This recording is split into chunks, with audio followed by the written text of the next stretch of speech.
one that, I didn't want and was desperate to get that former life back. So the Dark Wood started out to mean something very personal, that moment of the great crisis in a way that defines your life, as Dante wrote about it. You described something in the book called the electric air of grief. Can you talk about that? I talk about that immediate feeling of grief and the kind of shock and fog that you go into to kind of help you survive something, a sudden death like that. And I realized by the end of that year, with carrying that feeling, that it had somehow heightened everything around me, that my whole life was seen through this perspective of grief, that my suffering was so intense, almost as though it was like living in a charged atmosphere. And for me, it created this sort of inwardness, that grief became a kind of prison that became very hard to get out of. At one point I finally stepped out and the air was no longer electric, and it felt at that point that grief had ended and that I could begin the work of mourning. Is that when you really woke up to your daughter? Because it did take you a long time to see her understand your role as her father. What made that change finally happen? As I was writing the book, I felt that the thing that I had to come to terms with myself was that the grieving process had really exiled me from fatherhood as well, that I was completely dependent on my family to help me. I decided to keep up my teaching, my writing, and I was in Isabel's life along with my parents, but they were really tired, heavy. Look at it. I was with Isabel as much as circumstances allowed, and I think my editor circled it and said, "Were you?" Question. And at that point I was like, okay, I need to come clean with this. I wasn't there in the beginning, and Isabel became the center of my life, but it took years to get there. You have been sitting with and thinking about Dante and his work for so long, for decades.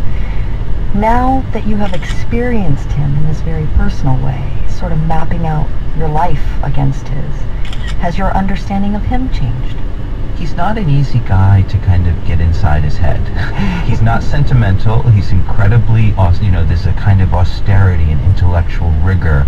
But when you ask about the new meaning to me, it was the intimacy of Dante's voice. I heard it. It was almost as though it was coming from his mouth to my ears, and that had never happened before.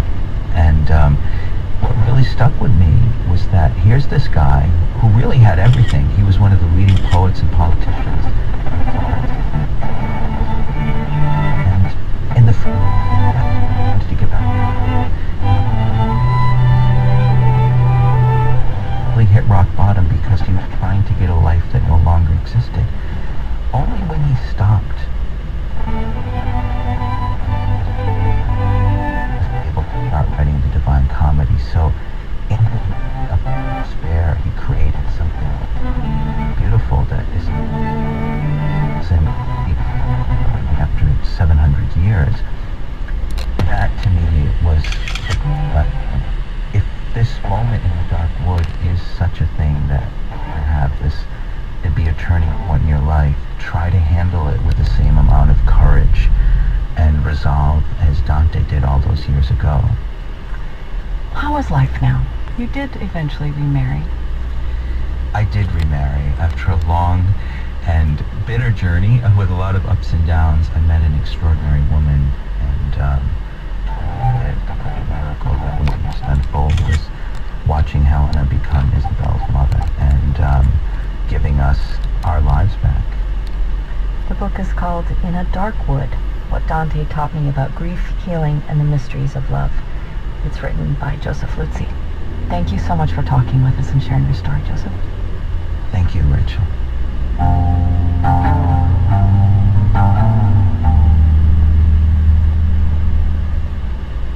When you talk with artists about their career paths, many of them will tell you they could not possibly imagine doing anything else. But it does help to get some public reinforcement every once in a while. Tonight, in the world of theater, the ultimate pat on the back, the 69th Annual Tony Awards. As NPR's Jeff London reports, the night could make winners of longtime theater veterans and Broadway newcomers, including one playwright who may not have wanted to do anything else in his life, but is still hanging on to his day job. It's a quiet afternoon at the Tex-Mex restaurant in Brooklyn where playwright Robert Askins works the day shift twice a week, even though his play, Hand to God, is on Broadway and he's got a Tony nomination. When you're day bar, during the weekday, you're the only one in the restaurant. So you run the food, and make the drinks, and you're on the tables, and it's good. Askins says he enjoys interacting with the regulars, most of whom know about his other job. Hand to God takes place in a church basement in suburban Texas, where a recently widowed mother and her troubled son are involved in a Christian puppet ministry. The shy boy has created a sock puppet that seems to have a life of its own. You try so much as to take me off, okay?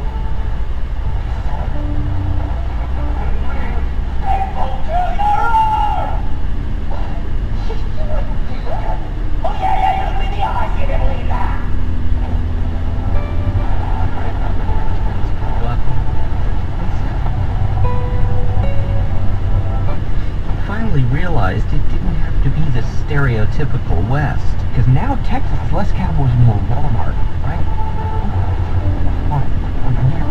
We're doing it at the end of the cul-de-sac. You don't have to be beholden to the past, but you have to acknowledge the tradition that you exist in. Now that Askins has tasted Broadway's success, you might think he'd give up his day job. But having lived in New York for 10 years and barely made a his plays until very recently, he's still home runs. Some are going to be singles. Do you know what I mean? It's a marathon, not a sprint. It's the arc of a career. Askins speaks from experience. He's had numerous plays done at smaller theaters.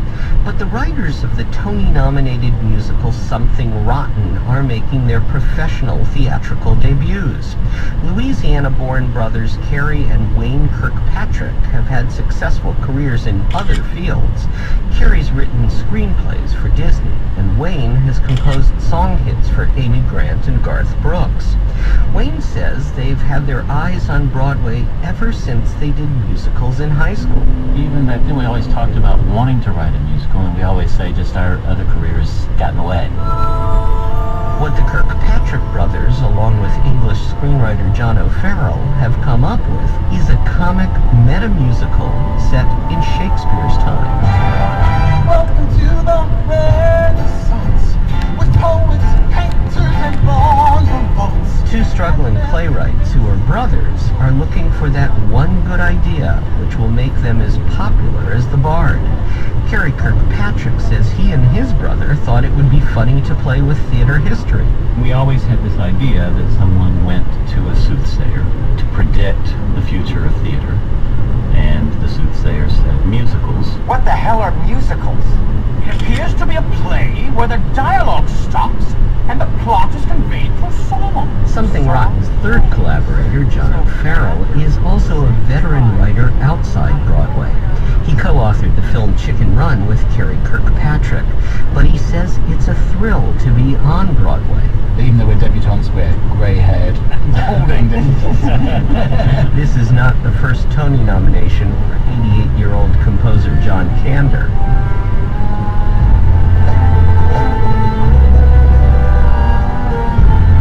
The score for the visit, 12th nomination, with his late writing partner Fred Ebb. They wrote the Tony-winning shows Cabaret and Chicago, but their first was a flop, and Kander says anyone writing for Broadway needs to take the long view. I really love the theater. I truly do. I love everything about it. I love writing. I love the rehearsal room. I love working with audiences until you make sure they understand. This part I hate. The idea that suddenly we're all put in a little sandbox where we're supposed to be very competitive with each other, and these are your friends. The awful part of it is that it doesn't make you not want it if there's going to be an award up there. Anyway, it affects us in terms of our business. It doesn't affect the piece. So I guess I'm an outsider when it comes to giving advice on this, except to try as hard as you can not to think about it and to really write what you want to write. And each of the Tony-nominated writers, including John Kander, have future projects already in the works. For NPR News, I'm Jeff London in New York. I don't want and I don't need other people's measures to rise. The singer-songwriter Ji Hae moved around a lot, growing up as the daughter of a diplomat. I had to do a lot of studying because I had to learn new languages all the time, so it was a little bit painful watching other kids play outside and I'm stuck at home learning.